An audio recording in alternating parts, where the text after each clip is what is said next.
Today on the Dig In podcast, we're joined by Dr. Paul Wegner, a senior distinguished professor of Old Testament studies and one of the world's leading experts on the book of Isaiah. With decades of teaching and a recent commentary for the Tyndale Old Testament series, Professor Wegner brings deep insight on how the historical backdrop and structural design of Isaiah reveal a powerful and often misunderstood prophetic vision. Let's dig in.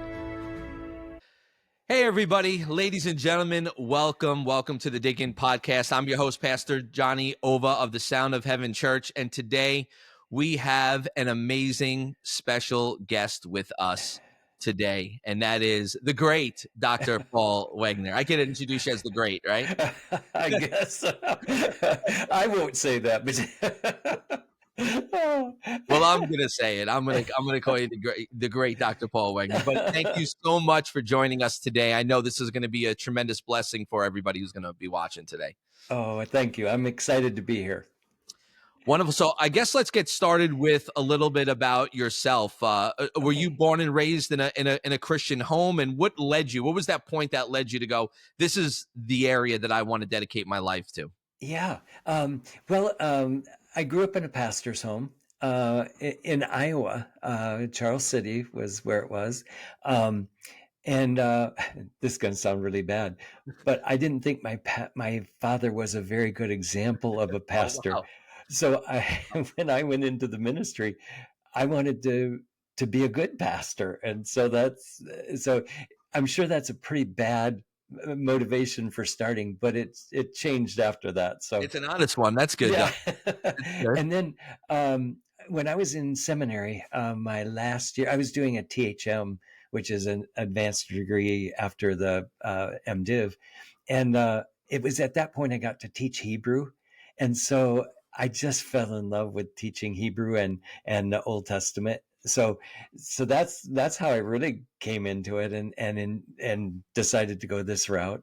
And then when I was doing my PhD, I got the guy that I was working with was a specialist in Isaiah, so that's where I did my doctoral work too. Oh, wow. Yeah. Wow. I mean, I figured I saw here you wrote the introduction and commentary to Isaiah as part of the Tyndale Yes. the commentary for the Tyndale Bibles and stuff. So, I Yeah. mean, what better guest to have on than you to talk about Isaiah with me today? Well, it's a book I really enjoy, that's for sure. And I listened to a bunch of your podcasts too, you guys. I'm prepping over here for Dr. Wagner and just your enthusiasm and excitement and the passion that you show about your work really is encouraging, but drew me right into you. I'm like, man, I really hope I could get Dr. Wagner on the show. Oh, that's wonderful. Well, thank you. I appreciate that. So why Isaiah? Let's start there. Let's introduce Isaiah to people. Why Isaiah? Let's talk about maybe who wrote Isaiah, time frame of it. Let's kind of set the scene a little bit here of Isaiah. Okay, sure. Why Isaiah was, I realized there was some difficulties in the book that I didn't understand. Like chapter 7, chapter 14, chapter 7, verse 14. I had no idea how Matthew could pick that up and apply it to Jesus when it looked like in the context, it wasn't referring to him. So I had to, so that was a dilemma. And that's when you do your dissertation, that's usually to have like a question you can't answer is really a good way to start. So I did my actual work on messianic expectation in the book of Isaiah. Wow. So, and so I got to deal with a lot of those prophecies about how is God working out to have a Messiah come. Wow. And so that's the part that's exciting to me, and that's how I got started. I do believe Isaiah wrote the book, all of it. I believe that it's in about the 700s. There's several things in the book that will actually help us know that date. Like in chapter 1, I think it's verse 7 or 8 that talks about their cities are burned, be destroyed, and only Jerusalem is standing. Mm-hmm. There's only one time in their history when that could have happened, and that's 701. Right. So I was pretty sure that you could get a fairly good time frame from some of the events or some of the passages in the book. And then there's like then in chapter 6, it actually sounds like it talks about his calling. Well, and that is sounds like it's way before that. So it's like in 740 BC. So we've got a time frame already that's over 40 years right in the first couple of chapters of the book. Wow. Because one of the questions I'm sure you're going to want to know is how does the history fit into the book? And what I actually believe is that if you actually know the history, you'll know why Isaiah is saying what he's saying. It makes total sense then. But if you don't know the history, a lot of the things just don't make any sense. Sure. And so I think that's where knowing the history will help fit together and make it actually a very good understanding of the book. Gotcha. No, Yeah. I could not even agree more because these people were going through real life situations, real life Yes. circumstances, dealing with real life things. And so Yeah. it's not, many Christians have that idea that, God dictated, wrote the Bible, Yeah. threw it from a paper airplane down, landed in some of the, but these people were real people during real Yeah. times, going through real experiences. So Yeah. set the stage, talk a little bit about the history of Isaiah. What were they going through, maybe Yeah. politically, culturally? Just different things that maybe shape the messaging and the prophecies and things like that. Sure. Probably one of the biggest things that's happening is that Assyria is coming across and doing serious damage to the country. So Assyria almost um, when Isaiah gets his call, Assyria is just now becoming a major player. With Tiglath-Pileser III, he was like the first one to make Assyria really a strong nation. And so here's the nation of Israel, a pretty small country, when you think about it. And here's the Assyrian Empire that's just vast areas of land. And so they're scared to death. And that's one of the reasons why King Ahaz in chapter 7 is so nervous about the Assyrians coming over. Is he's a little country going against this huge nation, and so he's trying to get everybody around him on his side so he can uh, have even a chance of fighting back. But that's the context. We're in a context where Assyria is growing, and poor Israel is really at a disadvantage, and probably the King Ahaz is scared to death, I think. Right. Right. Yeah. So Wow. so there's our context. Now, the problem is it's got that's where the kind of the book was written, but it goes like once you get into chapter 40, it goes clear into the future of them coming back from the exile. So it hardly the book hardly mentions anything about them going into exile, and in chapter 40 talks about them returning. So Mm, so what happened? And remember, if Isaiah's about 700, they don't go into exile till like in the 600s and the beginning of the 500s. So that's right. like 150 years before it starts happening, and he's talking about stuff them returning from it. Wow. So there's only one verse at the end of chapter 39 that actually says, "And you guys are going to be sent over into captivity." So Right. sure enough, it happens, and so the book now talks about the whole last part talks about that part of it. Gotcha. So they saw what was coming, and they kind of knew what was about to take place over here Yeah, for sure. and I'm sure they're scared to death because Yeah. it's a huge nation coming against them. So let's frame this now. We got the context, which is cool, awesome. Eh, Let's Okay, talk about what did life look like in Judah during Isaiah's time? Like, what was their day to yeah. day life kind of like? Well, my guess is things as long as Assyria just stayed in the background and didn't do a lot. Now they're charging them tribute and all that kind of stuff, but they're not having a big influence in there until about 701. In Okay. 701, they rebel against the Assyrians, and that's when they come in. So at first, I would say at the beginning of Isaiah, when he's got his ministry at the beginning, Syria is just a growing power, but not it's a threat, but nothing to really worry about immediately. But starting in 701, he's Sennacherib's coming through, and he's doing serious damage. In fact, in 701, he destroys every city in Judah except Jerusalem. It says all the others are destroyed. So by 701, it's a damaged country. Wow. Oh Yeah. man. Wow. Yeah. Terrifying. Yeah. I can see that for sure. So here's God sending Isaiah to give them a message of, at least it sounds like to me, hope. Most of it is quite encouraging. There's quite a bit of judgment in there too, but Right. there's also quite a bit of hope at the end. And starting in chapter 40, there's significant hope. Yeah. So the question is why would God do that? Why would God send a prophet to tell his people of what's going to happen like 150 years in the future? That's one of the biggest questions about the book of Isaiah. And I think the answer is to let them know that God's still got a plan for them. Sure. They're not going to be totally destroyed. They're going to have a plan that God's going to take them to exile. He'll get them cleaned up, or at least bring a remnant out, and then bring a remnant back that wants to serve him. Right. And what brought him into this place to begin with in the first place? Like what Go ahead. it seems like they're reaping a lot of what they've sowed Oh themselves. yeah. And now like the hopelessness of, man, did I make a mistake so bad that we've ruined Yeah. everything, and that's where the hope part of Isaiah comes in, of Yes. like, like you said, God still has a plan. Yeah, when they're sitting in the captivity, I'm sure they're wondering, does God care about us anymore? Sure. And so this message that, don't worry, I've got a plan. I'm gonna clean you up, bring back a remnant that actually will serve me. I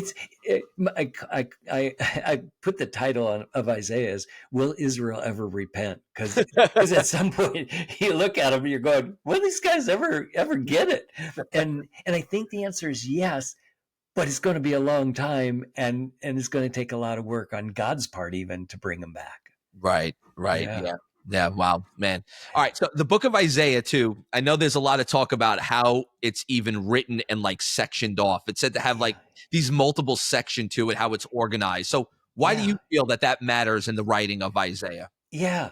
I'm pretty sure that chapter 1 is like the major break is between chapter 39 and 40. Yep. And that one is so clear. I mean, remember, he tells them in chapter 39 at the very end that they're going to go off and God to Babylon. Well, then there's a gap of 150 years, and the next thing you hear is they're coming back from Babylon. Right. So that has caused scholars to think, oh, clearly this has to be written by two different people. Right. And I understand why they're arguing that, but I also think that if you do that, you've removed part of the logic as to why the book even makes sense to the people it's written to. It's written to those people so they have some hope to know that God's not forgotten them or going to let them just wander away. He's going to come and get them, and he's going to bring Gotcha. them back. Yeah. Give them that So hope. so in my mind, that's the hope then. Right. Awesome. Yeah. No, that's great. Oh, okay. Now let me tell you about the sections. So All that's right, the go ahead. major section. Okay.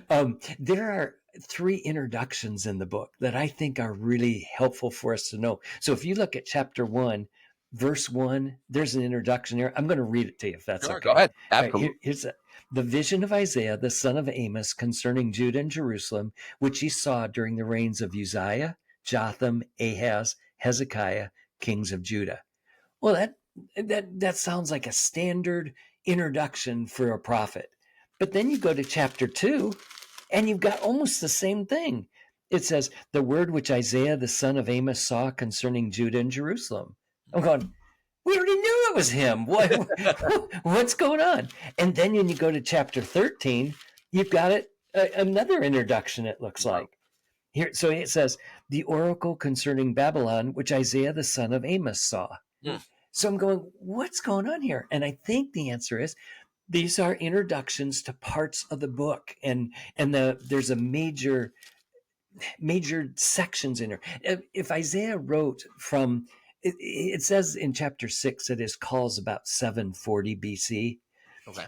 and then the rest of the book is the end of the book is talking about Well, the last thing that we know Isaiah probably would have been alive on is about 681 or something like that, because it talks about Esarhaddon coming into the land, and Isaiah probably could be alive for that time period. Yeah. So if that's true, that's like so it's at least 40 years before 701 and another 20 years afterwards. So Isaiah's prophesying for about 60 years. And so you can imagine there's going to be different prophecies in different parts of it. And at some point he has to put it all together. Or I don't know that Isaiah has to put it all together, but somebody does. Somebody's got to put it together, right? Yeah. And so if that's true, if it's over 60 years, no wonder you have what looks like major changes in what it's talking about and major sections. And so I'm going to argue that chapter 1 is pretty much an introduction to the whole book. Then at chapter 2 through 4, it looks like you've got I call it an envelope pattern. It's interesting. It talks about the future in chapter 2, the start of it. Right. It talks about the future in chapter 4 again, and then everything in between is the present time. Right. So what's happening, it looks like it's got bookends on it. So that's the second section. And then in chapter 5 on to 12, it looks like to me that's I call it a palistrophe, and they're balanced units that it starts off with a song, it ends with a song. Gotcha. It has what are called woe oracles in it, and it has them at the beginning, has them at the end. Then you have I call them uplifted hand oracles. So there's a couple. There's one in the front, and then there's another section in the back. So between chapters 5 through 12, you've got this structure, and right in the middle is Isaiah's call. And it's usually called the Isaianic memoir because most of it's in first person and things like that. Right. So what you've got there is a really interesting structure where it talks about what God's going to do in the future. Well, it starts in chapter 1. It talks about bad present, in present, what they're like.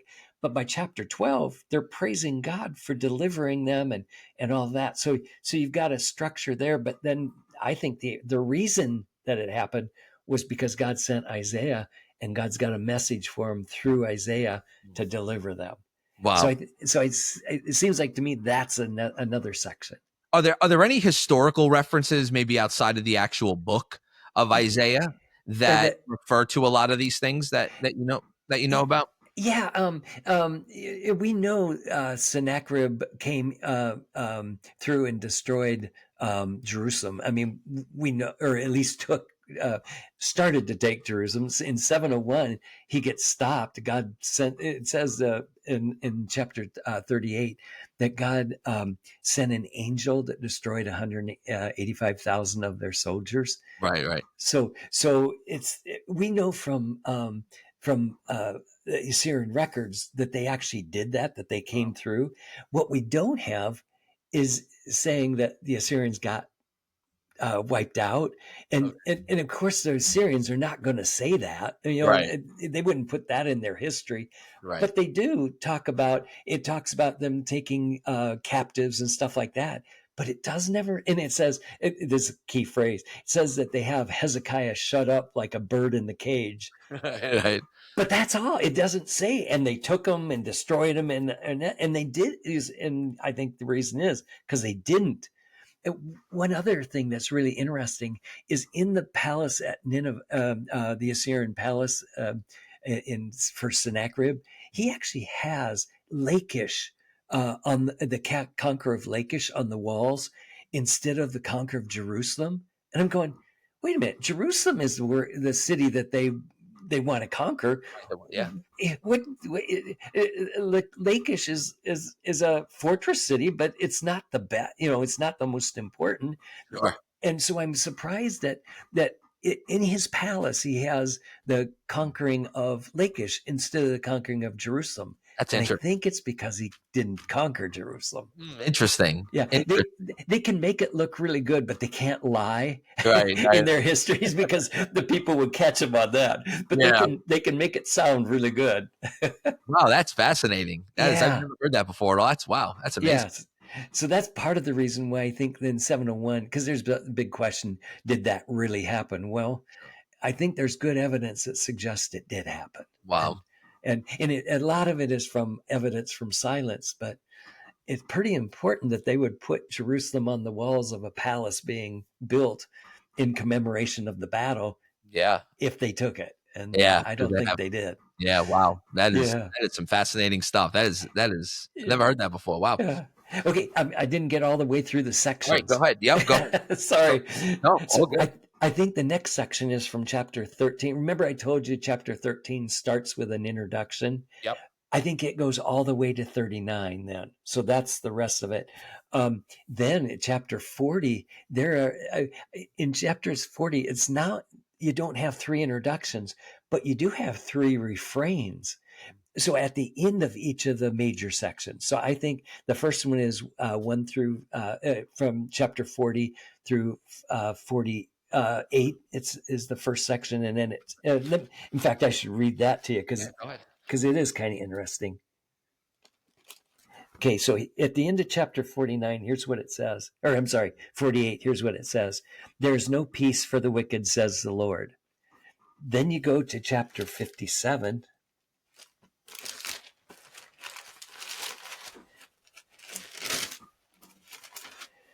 And at the end of chapter 57, it says, there's no peace, says my God, for the wicked.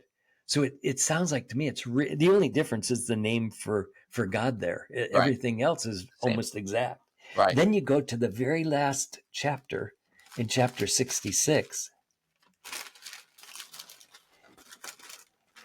And it says, and they will go forth and look on the corpses of the men whom they have transgressed against me. For their worm will not die, their fire will not be quenched, and they will be an abhorrence to all mankind. So it's almost like a crescendo saying, there's no peace for the wicked. Only in different words, talking about they're going to be punished for. And I didn't think I really understood it until I did the commentary. This is talking about an eternal kind of punishment. Notice when it says their worm will not die. Right. Well, the only reason a worm wouldn't die is if it didn't have any food anymore. So if the bodies of the men are still there, there's going to be enough food so that the worm will not die. And then it says, and their fire will not be quenched. Again, the only reason a fire would go out is if there isn't any food for the fire anymore. Right. It's always going to have food. So this is talking about an ongoing, punishment, an ongoing kind of destruction. Gotcha. Yeah. Wow. So that's, in my mind, that's the major parts of the book. Right. Do all of those make sense to you? No, it makes a lot of sense. Okay. Just to see it like brought to light like this on how separated the different introductions in the different chapters and stuff like that really, man, puts it together real nice for sure. Oh, good. Yeah. Well, that's kind of the big picture, and then each of the little parts. It's kind of amazing. It's like Isaiah's going to tell you a story, then he's going to tell you that same story again, only with a lot more detail. Right. Then he's going to tell you that same story again, only with a lot more detail. Right. So it's kind of, he goes over and over and over talking about the punishment that they're going to receive if they don't turn back to God. Right. So, and of course, with giving them the hope that, yes. Hey, listen, this is what's going to just, because again, if you're in this, if you're stuck in this right now, yes, it's like, what do I have to keep going for? Yeah. Yeah. And I'm sure they were discouraged when in fact, we know they were. There's a psalm that actually talks about them sitting in Babylon and weeping when the captors talk to them about, they're mocking them saying, sing for us one of those songs of Zion. The songs of Zion were songs that telling about how great Zion was because God was in her midst and stuff. Yeah. Well, so they're mocking them saying, sing for us one of those songs now that you're sitting here in Babylon and know that we've destroyed you. Yeah. Oh, man. Yeah. So it's kind of an interesting song there. Wow. All right, let's go to the predictions of Jesus, right? Okay. Okay. Many Christians read Isaiah, right, Yeah. as directly predicting Jesus. So, how do you approach Yeah. messianic prophecies in Isaiah from a scholarly standpoint? Okay. You may not like this because I'm going to take a couple prophecies from you that most people believe are prophecies, but I'm Go not sure for it it. is. The first one is Isaiah 7. Remember, we've already talked about that one. But I actually believe that one is talking, well, hang on, let me get to it and so I can read it to you because I want your people to actually be able to know what passages we're talking about. Sure. Sure. Okay, so I'm at chapter 7. And this is the one that almost everybody, because it's quoted in the New Testament. So the question is, how come it's quoted in the New Testament? Right. So let's look at it. I'm going to just start at verse 10, if that's okay. So I'm Sure. in chapter 7, verse 10.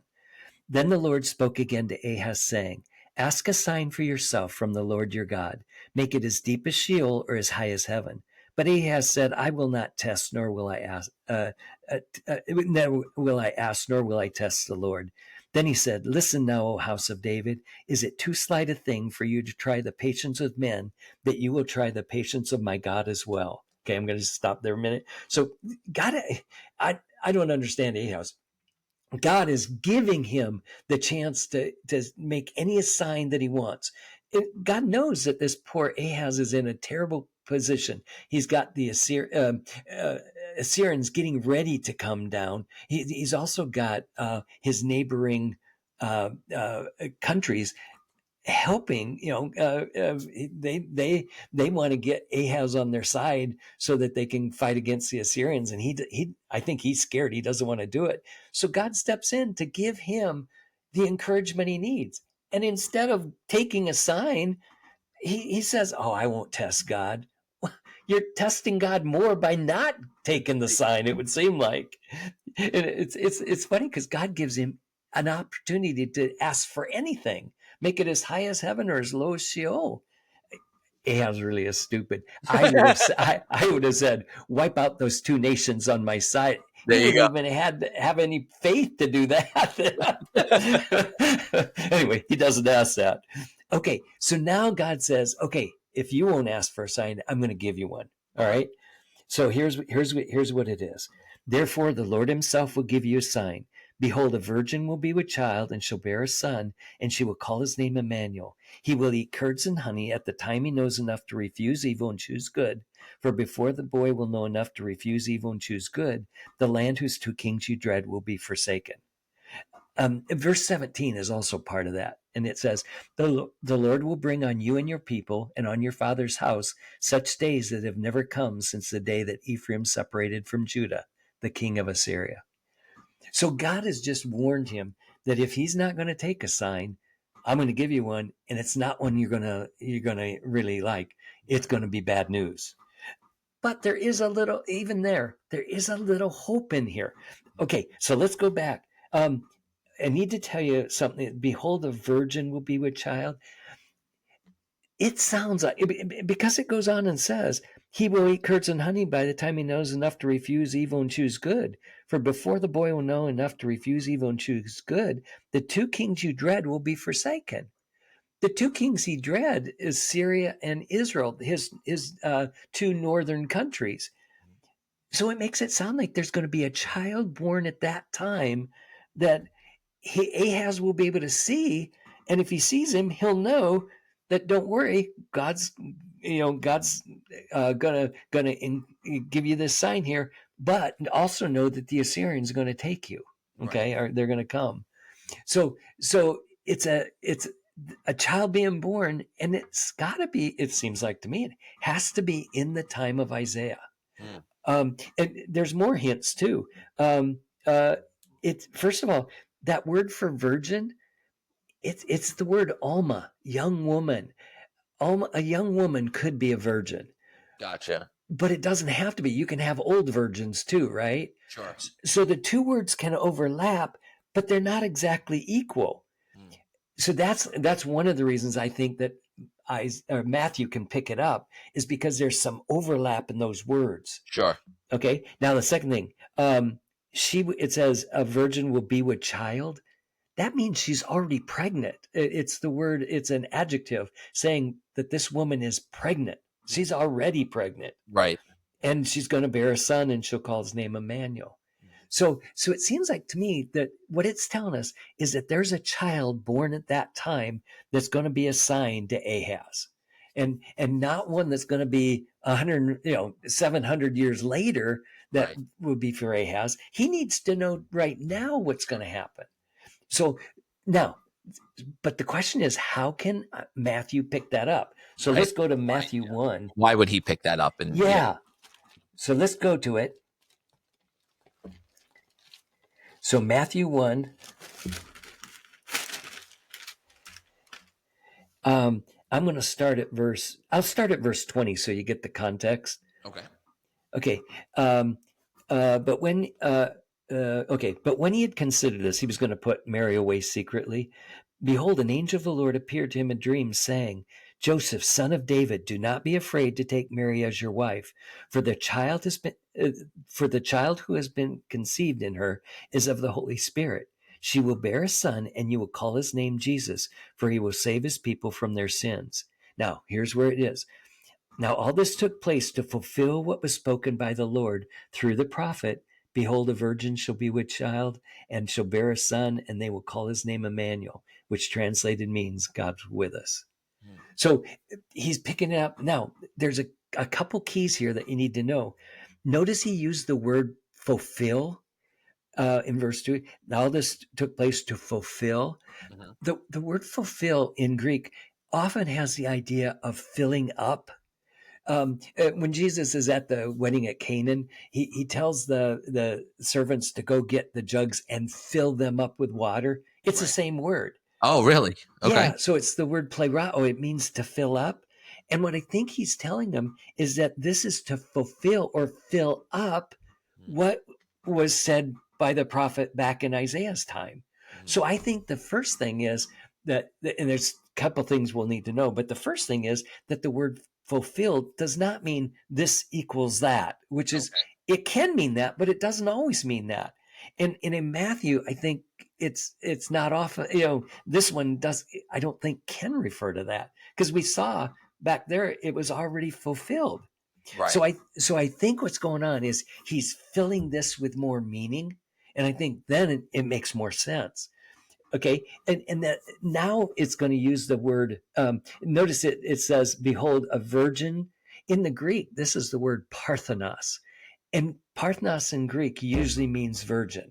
Okay. So he's taken a Hebrew word that meant young woman, but had a possibility of meaning virgin. And now he's picking it up and really saying it's a virgin. Finding it as specifically a virgin. Yeah. And even even Parthenos has some flexibility, but this one is actually clear, because you remember he says he kept her a virgin until the son was born. Right. So we know, and he asked the angel, how's that possible? And so the idea is he knows he has never touched her. So that can't be. And he then says, well, the angel of the Lord has done this for her. So it seems like to me, we've got a couple things we needed to know. We needed to know that plerao means to fill up with meaning, and a couple other ones. Now, I almost feel like I have to prove what I just told you, because it's really important. Sure. Let me show you another one. Okay. If you go, and these are all in Matthew, right in the same kind of context. So if you go to chapter 2 in Matthew, verse 14, I'm going to read this one. So Joseph got up and took the child and his mother while it was still night, and left for Egypt. He remained there until the death of Herod. This was to fulfill, there's that word, what has been spoken by the Lord through the prophet, out of Egypt I called my son. That's a quote from Hosea 11:1. And in Hosea 11:1, he's calling Israel out of Egypt. His son is Israel. And in that passage, it clearly says Israel. Right. So how again can that happen? And my answer is because that word plerao means to fill up. So he's filling up that prophecy. Yes, Israel was brought out of Egypt. That happened. It's a fulfillment and all that. Right. But this is now to fill it up with even more meaning. Right. Right. Okay. All right. That's us. I won't show you all of them, but there's some. But there is one that. Oh, go on. Did No, you no, want go to? ahead. No, go Okay. ahead. Go ahead. Okay. There is one that I do want to show you. That's not got the word plerao. Okay. Okay. It doesn't have that word fulfill. So I'm in chapter 2, verse 5.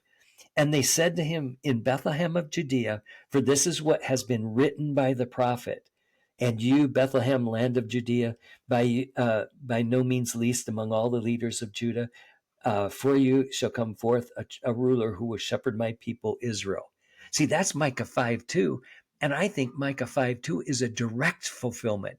There's nobody in Micah's time that is this ruler who's coming out that's going to rule his people. Gotcha. So what I just showed you now is we've got two different kinds of prophecies in the book of Matthew itself. Ones that use that word plerao, and if so, it means to fill it up and it's got to add more meaning to it. Okay. Okay. And then ones that are direct fulfillments, which says they have been written by the prophet. Right. So there's two different kinds, ones that are direct fulfillments and ones that need more information added to them. Gotcha. Very interesting. So, yep. No, it makes sense. Makes sense. Okay. So Okay. let me ask you this in Isaiah Yes. specifically, and we're talking about, because I know the amount of books that you have written, the Yeah. journey from text to translations, you're the perfect guy to ask for this. Okay. They're writing this, Isaiah's writing this book, Isaiah. Yeah. Why is he writing? Like, is he writing this? Obviously, with the understanding, hey, I'm writing this for me, my people, to give them hope. He's not writing this going, man, I hope 700 years later, these people pick this up and understand what I meant by this. Correct? Exactly. Yes. So when Isaiah is writing it, he's got a message for his people. Mhm. But that's not all. I think he understands that this is God's word and that it could have ramifications for the future too. So when he gets to chapter 40, nobody that's in Isaiah's time, when he's living, is going to be around for the things in chapter 40. Okay. But that doesn't mean he's not going to write them, because he needs to let them know there is hope. They will come back. Right. Does that make sense? So Isaiah's mainly writing to his people, but because he's writing to a nation, and this is where I've had this discussion with a major scholar, and I don't know if he still understands, if I've gotten through to him yet. But it seems like to what we're talking about here is, yes, prophecy is usually written to the people in their context. Right. But that doesn't mean that if it's to a nation, that there's not going to be somebody alive at the time when it's fulfilled in the future. And so God can actually do a prophecy in the future, and there'll be somebody there that knows it actually takes place, because there's a nation. This is not just to a person that's alive at his time. Sure. It's to a nation that's going to be alive for hundreds of years. And then on the flip side, on Matthew's side, yes, the question that just would come to my head right away would be, all right, why out of all the verses, like, would he pick this one verse and try to relate this to Mary, going, yeah, all right, I'll use this in Isaiah. Now remember, Matthew is written to Jewish people, correct, who already had a good understanding of what is in the Old Testament. Right. So what he's doing is he's saying, hey, remember that prophecy that was back there? It was totally fulfilled and all that. I'm going to fill it up with more meaning, and now it's going to be applied to a new situation, to a new person. And this is and the things that it says about him. He's going to be called Emmanuel, God with us. Right. There's nobody that's more God with us than Jesus, right? Yeah. So he can actually take that prophecy that was fulfilled in the Old Testament, but then almost blow it up and say, watch what I can do in the New Testament. Right. I can actually make Jesus fulfill this in a way that it could have never been fulfilled in the Old Testament. Wow. But I'm doing it by taking the structure that was created. I call it a prophetic pattern that that Matthew can pick up and add more meaning to it and make it even better. Wow. Yeah. Wow. That's good. I think it's exciting. I can't believe. Yeah. That's good. All right. So let's pull this in for today. So What Okay. can modern Christians learn from Isaiah? Oh, can I give you a few more prophecies? No, go ahead. Okay, Go ahead. because sorry, Listen, I'm here all day. I want to respect your time, so I'm here all day. I can. sorry. No, I'm good. Okay, You're good. I'm good. in chapter 9, there's one that I think is so clear. It's got to be a future person that no, but it couldn't be a near fulfillment at all. It has to be Jesus coming later. Okay. And it's because of what's said in chapter 9, verse 1. So I'm in chapter 9 of Isaiah, and here's what it says. But there will be no more gloom for her who was in anguish. It just got done talking about how bad it's going to be for Israel in verse 22. They're going to have gloom and darkness and anguish. And it says, and they will be driven away into darkness. I think he's telling them you're going into exile. Right. Okay. Right. But then he says, but there will be no more gloom for her who was in anguish. In earlier times, he treated the land of Zebulun and land of Naphtali with contempt.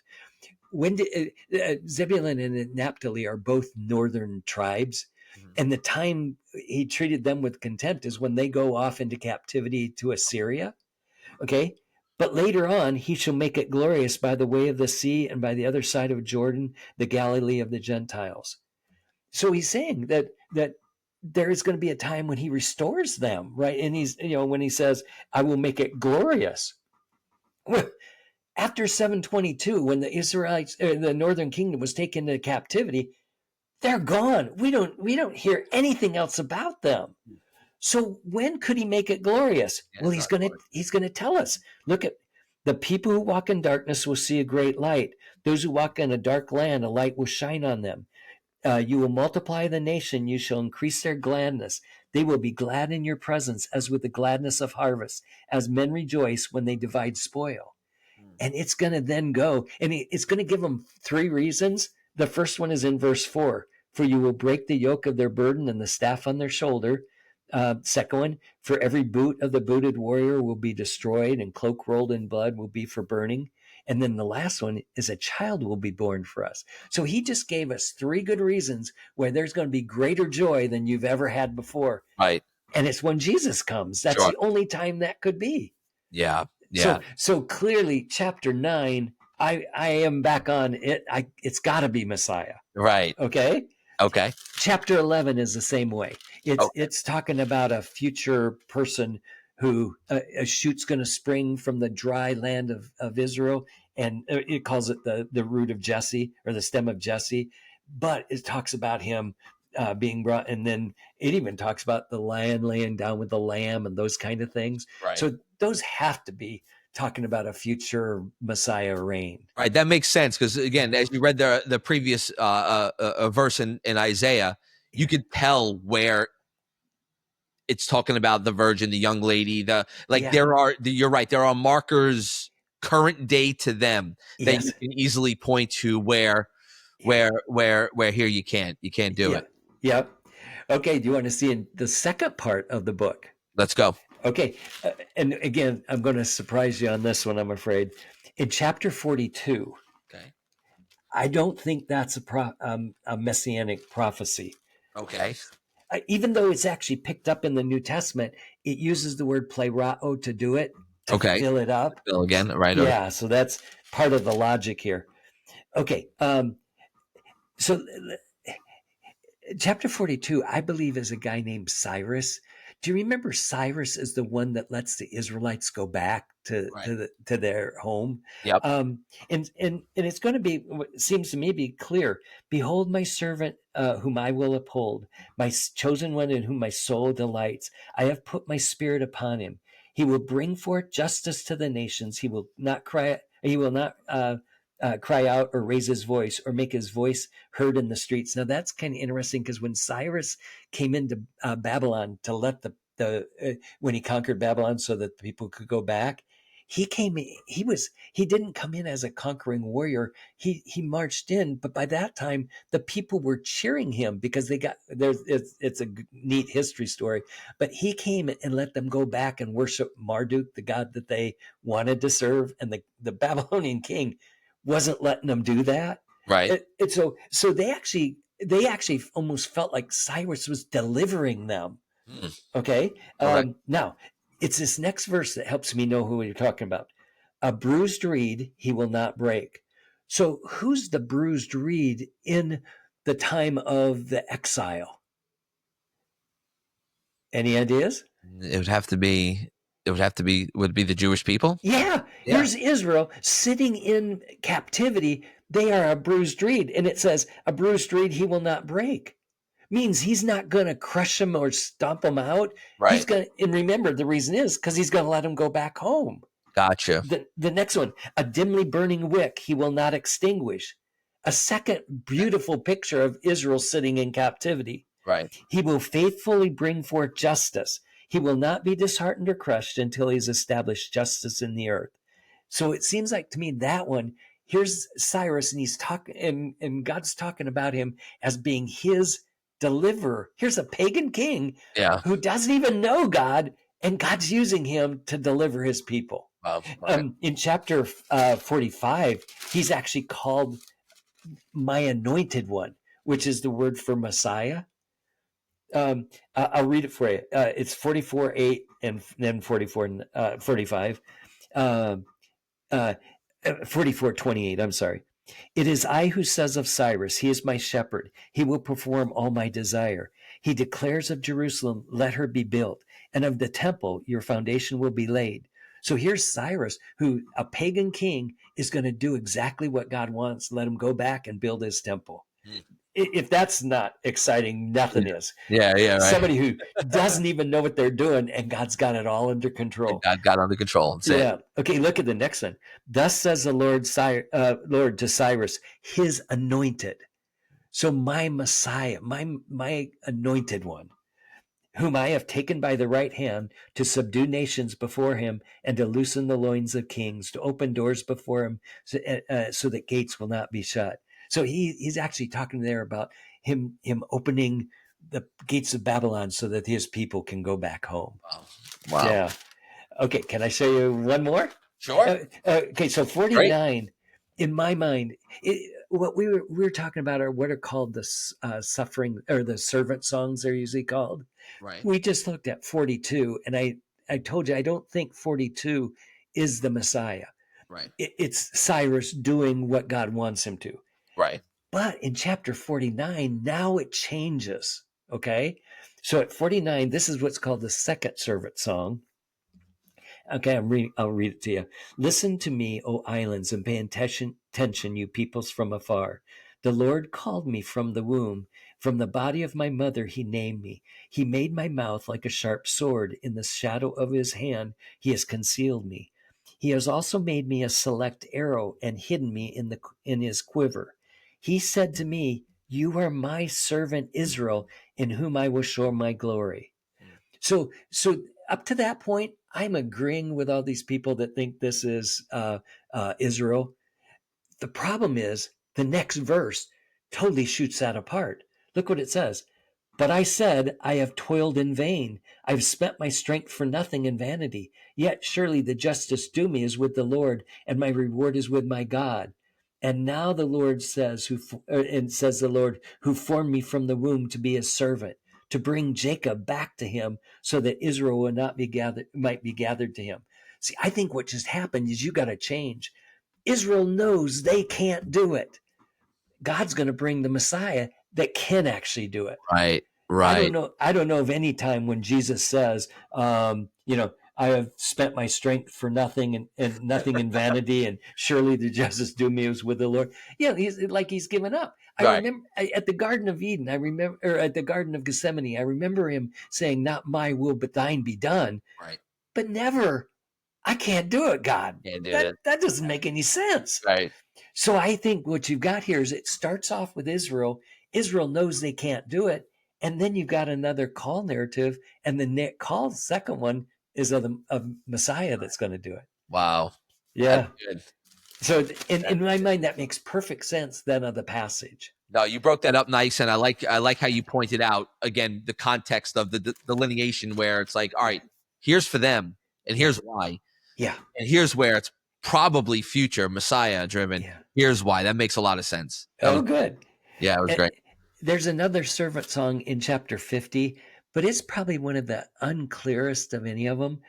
It talks about it does talk about his being struck and stuff like that, and so it fits Jesus fine. It's just that it's real hard to know. It's the shortest one and probably the unclearest of all of them. So Gotcha. even if I leave that one alone, okay, I've got 52 and 53 Yeah, yeah. that one is clear. When it says, something that might actually be really interesting to use is in verse. Well, I'll just start. I'm in 52, like verse 13. Okay. Behold, my servant will prosper. He will be high and lifted up and greatly exalted. Just as many were astonished at you, and I think that's talking about Israel. Right. Okay. So his appearance was marred more than any man, and his form more than the sons of man. Thus he will sprinkle many nations, and kings will shut their mouths on account of him.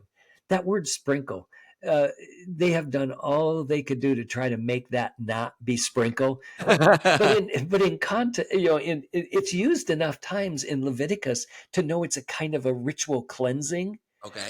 and it makes sense. Here's somebody who's coming to sprinkle his nation and cleanse people.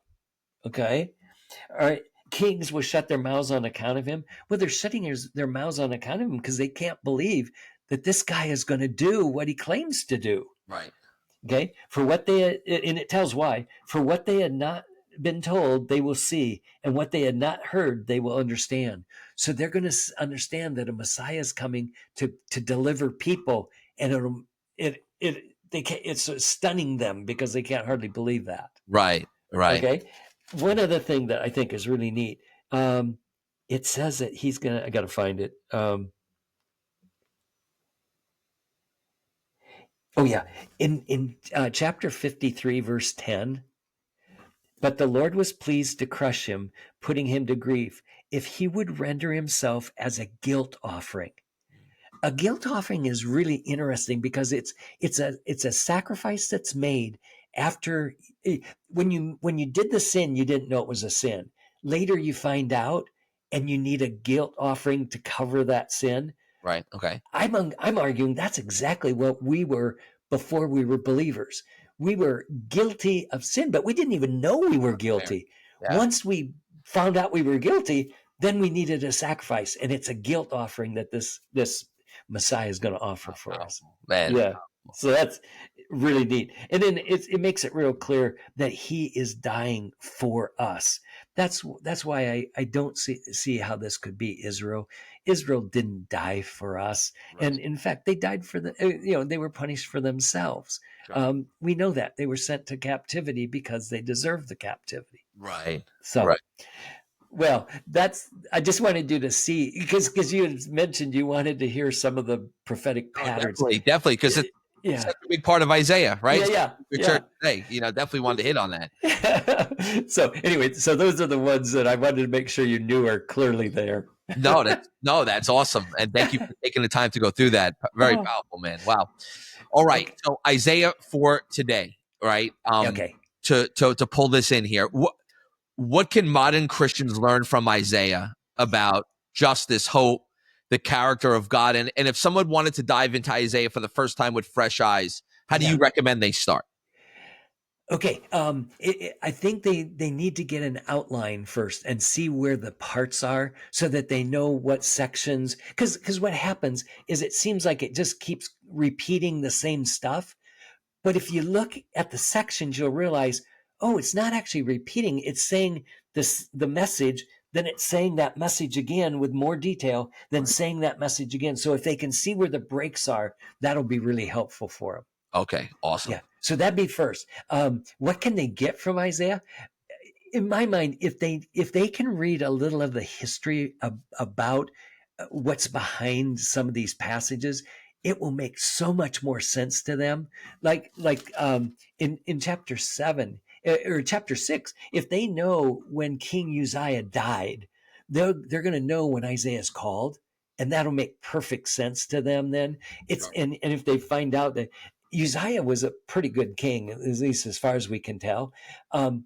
But right after him comes Jotham, who's probably okay too. But then you've got Ahaz, who's a king that can't decide whether he wants to serve God or not, or can't make up his mind. Right. So it's at that time that God sends Isaiah to let him know, here's a message from God you need to know. Right. And so I think that actually really helps them. So if they know a little of the history, even you can go to like a Bible dictionary, and it often will give history. So if you could just read from about 740 to about 700, I would say, and know what the history is there, and then read the book of Isaiah, it would make so much more sense to them.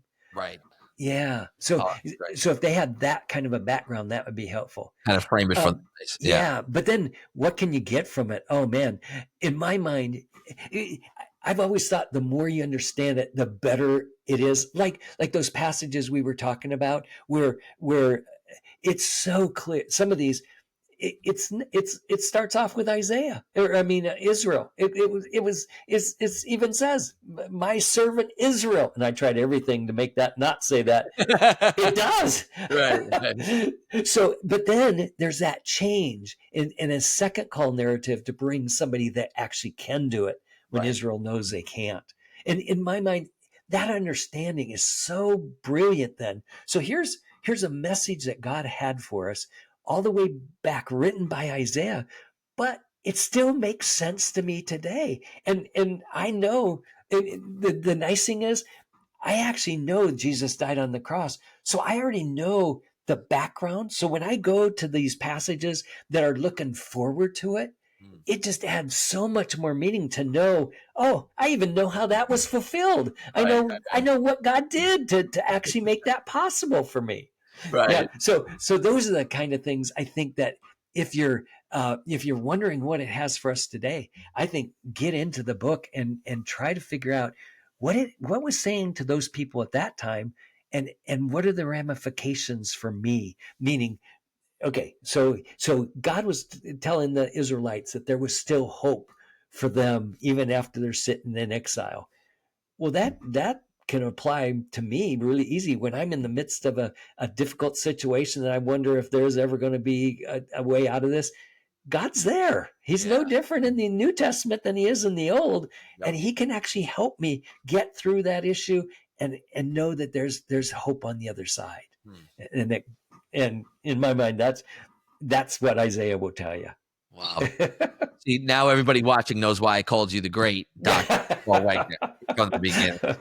But man, thank you so much for joining me today. This has been eye-opening and enlightening and just rich with. Oh, good. I hope it wasn't like drinking from a fire hydrant. No, not at all.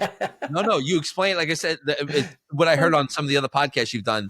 Your enthusiasm, the way you explain it's so relatable. It just makes it so easy and fun to read the scriptures and let you go through it. So I cannot thank you enough for joining us today on that. Well, thank you for having me. So how could people get a hold? Is there do you do anything on social media? Do you have ways people could get a hold of you if they have questions or want to follow what you're doing? We're going to list the list of books that you've done in our description of the episode and that. But how could people get a hold of you? Well, the first thing is I have an email, and so it's Paul Wegner at GS. That stands for Gateway Seminary.edu. So that's my email, and I can answer questions that way. But also, if you could go on Gateway Seminary's website, there are some podcasts that I've been doing of going through the Old Testament, and we've got several helpful ones there, I think, that could be fun to look at. Oh, that's great. Yeah. That's wonderful. Well, awesome. I hope you will join me again because there's so much more that I would love to talk to you about and bring up. But I hope we could do this again in the future for sure. It sounds great. Thank you. Thanks again, Dr. Wegner. Have a great day today. Thank you. You too. Thanks for tuning in to the Dig In podcast with me, Johnny Ova. If you enjoyed today's episode, make sure to like, share, and subscribe. Follow us on YouTube, and don't forget to rate us 5 stars on Apple, Spotify, or wherever you listen. You can also check out more at soh.church. See you next time as we keep digging in.